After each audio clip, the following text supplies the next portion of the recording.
Кыргыз Республикасынын президенти Сооронбай Шарипович Жээнбеков.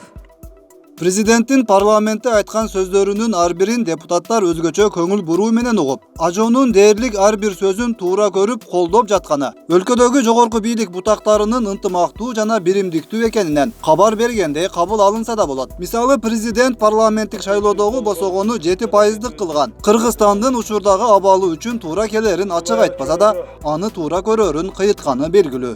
7% бул биз басып өткөн сыноодон өткөн жол. 5 жана 3% айткандар жастарга мүмкүнчүлүк берели деген элдин кулагына жана жага турган аргументтерди айтууда. Бирок чынында жаштарды бетке кармап алып, бул жерде деле өз камылгасын көргөн жайдалар болуп жатат десек жаңылышпайбыз. Албетте, ажоонун бул сөзүн көпчүлүк парламентарийлер колдоп кубаттап, аны үчүн добуш берип, жаңы мыйзам катары кабыл алып беришинен күмөн санаганга негиз жок. Муну айрымдары ачык эле айтып чыкканы да белгилүү. Ошондо бул жолку чакырылышка да учурдагы депутаттардын басымдуу бөлүгү кайра келишинин ыктымалдуулугу жогору. Эгерде 7% болсо, азыркы отурган депутаттардын 60% жок дегенде 70% келет да. Келсе, баягы эле көйгөй, баягы эле кыргыз шорду шортаман элдердин бардыгы эле ошол бойдон калат дагы маселелер чечилбейт. ТЭЦти колдоп берген үчүн 386-ны, датка кеминде муну альтернативный жол, в общем, бардыгын биринчи Атамбаев канчалык күнөөлүү болсо, ошондой эле деңгээлде азыркы 6-созывдын депутаттары бардыгы күнөөлүү деп эсептеп, ошо Атамбаевдин жанына камераларга тыгып коюп, бирден сураганда кыргыз элинин мокуму канат эле.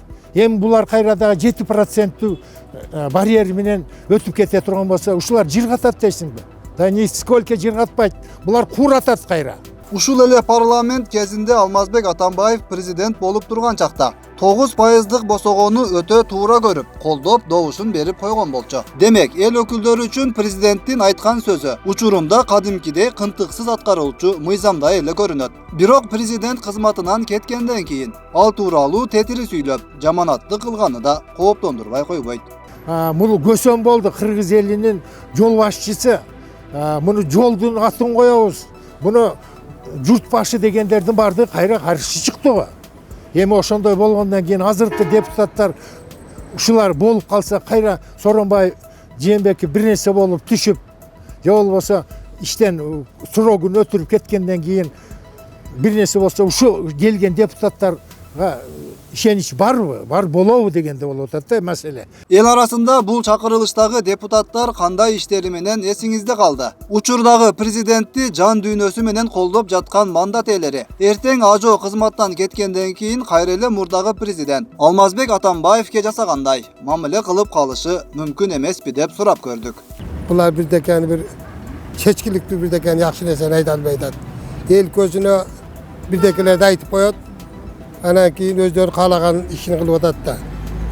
Булардан мындай жакшы нерсе калды деп мен айта албайм. Алмазбек Атамбаевдин убагында бардык ошонун сөзүн сүйлөдү. Туурабы?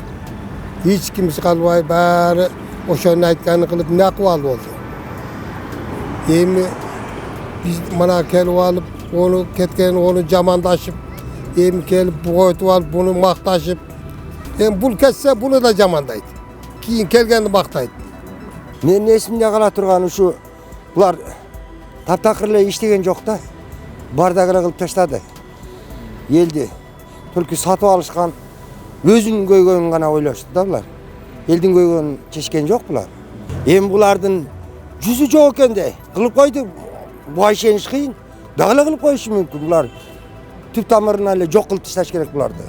Булардан эмне деген гана депутаттар отурбайт. Тамганын жазып бергенде окуй албагандар отурушат. Закондорду чыгарышты. Эми аларды мен өтө толук билбейм. Бирок ошо закондорду чыгарып, ал кишинин аткарган ишине жараша болот да. Ар бир адам эгерде туура неме кылып жүрсө, анда ал ошого жараша болот. Эгерде өзү мамлекетти алдаса, элди алдаса, конечно, кийин ошого жараша мамиле болот да. Легендарный парламент. Ошол анан кийинки ташып чыккан малда. Ошол иштегендер дешти. Азыр мына өткөн сазып да Eç kандай жыйынтыгы жок. Эч кандай өзгөрүү болгон жок. Кайтадан начарлап кетти. 120 депутаттын 120 оюн айтыш кыйын. Мектептердин ачылышы, бакчалардын ачылышы, ушуларда бирге болдук. Ошонусу менен эсте калды. Анан дагы бир эсте кала турган нерсе, жогорку кеңештин депутаттары деген бул грамотный окуш керек, грамотный сүйлөш керек. Мага ушул жанагы Икрамов деген, Тазабек Икрамов деген бала окшош, ушу сексуализм дегенде айтай албай сексуалит дегендери туура эмес да. Аны бир 10-15 жолу кайталап окуп алыш керек болчу. Эми арасында бар да, үйрөнүп калгандар бар. Сөзсүз Сооронбай Шариповичти да жамандайт, шыбайт, оозуна келген оттоп, мурдуна келген жыттайт. Ал турган сөз. Бул азыркы парламент ушу келаткан мына эми шайланып калса деле, мисалы үчүн мына азыркы президент Сооронбай Жээнбековке деле кудду ошол атамбай кылган тагдырды ушу депутаттар кылат да. Эмне дегенде булар үйрөнүп калды. Эртең айтат, мына эч нерсе кылбады, Сооронбай мындай кылып кетти деп туруп, ушул эле депутаттар, ушул эле баягы баткакка тыга турган, немеге тыга турган ушу депутаттар ушулар кылат. Буларга гарантия бар да. Эмнеде калктын үстүндөгү депутаттар калкты эч кандай жакшы жолго апарбады да. Мындай пикирлер жакынкы тарыхты эске алуу менен айтылып жатканы түшүнүктүү. Айрым талдоочулардын баамында президент Сооронбай Жээнбеков күзүндө өтүүчү парламенттик шайлоонун алкагында өзү айткандай бардык партияларга бирдей мамиле кылып, чыныгы элдин тандоосу менен депутаттар келишине көбүрөөк басым жасашы зарыл болуп турат. Кыргыз элинин көрөгөчтүк касиети бар деп бекеринен айтылбаса керек. Өткүрбек Рахманов, Замирбек Тойчубаев, Регион. Мааниси бар жолдор куруу улантылып жатат.